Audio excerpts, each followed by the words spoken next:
ఇప్పుడు అధికారంలోకి వచ్చినటువంటి కాంగ్రెస్ పార్టీ అధికారంలో వచ్చిన తర్వాత ఈ రాష్ట్రంలో సుమారుగా 140 గుళ్ళపైన దాడులు జరిగినాయి, గుళ్ళపైన విగ్రహాలపైన దాడులు జరిగినాయి, హిందుత్వం పైన దాడులు జరిగినాయి. ప్రతిరోజు 4 మంది అమ్మాయిలు ఇక్కడి నుంచి కిడ్నాప్ అవుతున్నారు, మైనర్ అమ్మాయిలు ట్రాఫికింగ్ అవుతున్నారు. దీనిపైన మాట్లాడినటువంటి ఈ ప్రభుత్వము, ఈ మేధావులంతా కలిసి ఈరోజు తెలంగాణ రాష్ట్రం పైన, తెలంగాణ ప్రజలపైన ఒక విద్వేషాలను రెచ్చగొట్టాలి, ఆంధ్ర తెలంగాణ ఒక భావాన్ని తీసుకురావాలని చెప్పేసి మీడియా ముఖంగా వచ్చి మాట్లాడుతున్నటువంటి కామ్రేడ్ నాగేశ్వరరావు కావచ్చు, మిగతా కొద్దిమంది మేధావులు కావచ్చు, వీళ్ళంతా కూడా ఒక విషయాన్ని చెబుతూ ఉన్నారు. మనందరికీ కూడా తెలుసు, సాగర మదనం సాగినప్పుడు ఒకవైపు అమృతం వస్తుంది, మరోవైపు విషం వస్తుంది.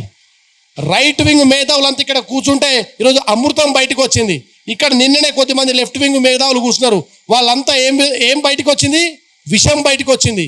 కాబట్టి తెలంగాణ సమాజం పైన కాదు, భారతదేశం పైన కూడా విషం జిమ్మేటటువంటి నాగులు వీళ్ళంతా. కాబట్టి వీళ్ళందరి భరతం పట్టాల్సిన బాధ్యత మనందరి పైన ఉంది.